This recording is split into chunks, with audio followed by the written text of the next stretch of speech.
नमस्कार मित्रों, स्वागत है आपका हमारे YouTube चैनल हरि ज्ञान ओखाराम में। मित्रों, हमारे चैनल पर नए हैं तो लाइक सब्सक्राइब जरूर कर लीजिएगा। अगर करके रखा है तो आपका धन्यवाद। और हाँ, इस चैनल पर केवल आपको पौराणिक कथा सुनने को मिलेगी। तो आइए, भगवान श्री कृष्ण ने राजा शूरसेन के पुत्र वसुदेव की पत्नी देवकी के गर्भ से जन्म लिया था और गोकुल के ग्राम प्रमुख नंदराय की पत्नी यशोदा ने उन्हें पाल पोस कर बड़ा किया था। देवकी मथुरा के राजा उग्रसेन की पुत्री और कंस की बहनी थीं, जिनका विवाह पास ही के राजा शूरसेन के पुत्र वसुदेव से विवाह हुआ था। वसुदेव की पहली पत्नी रोहिणी थी। भगवान कृष्ण की माता देवकी ने वसुदेव जी के साथ अपने जीवन के महत्वपूर्ण वर्ष जेल में ही बिता दिए थे।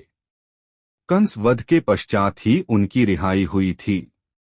ब्रजमंडल में सुमुख नामक गोप की पत्नी पाटला के गर्भ से यशोदा का जन्म हुआ।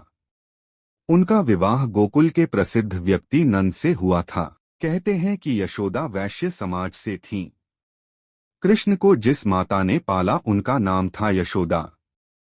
इतिहास में देवकी की कम लेकिन यशोदा की चर्चा ज्यादा होती है, क्योंकि उन्होंने ही कृष्ण को बेटा समझकर पाल पोसकर बड़ा किया था और एक आदर्श मां बनकर इतिहास में अजरमर हो गई।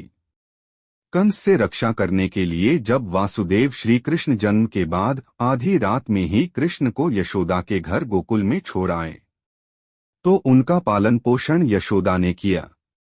महाभारत और भागवत पुराण में बालक कृष्ण की लीलाओं के अनेक वर्णन मिलते हैं, जिनमें यशोदा को ब्रह्मांड के दर्शन, माखन चोरी और उनको यशोदा द्वारा ओखल से बांध देने की घटनाओं का प्रमुखता से वर्णन किया जाता है।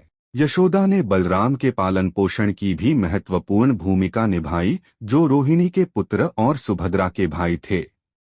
उनकी एक पुत्री का भी वर्णन मिलता है, जिसका नाम एकांगा था।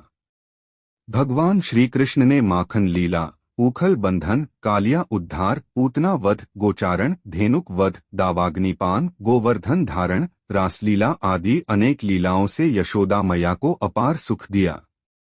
इस प्रकार 11 वर्ष 6 महीने तक माता यशोदा के महल में कृष्ण की लीलाएं चलती रहीं।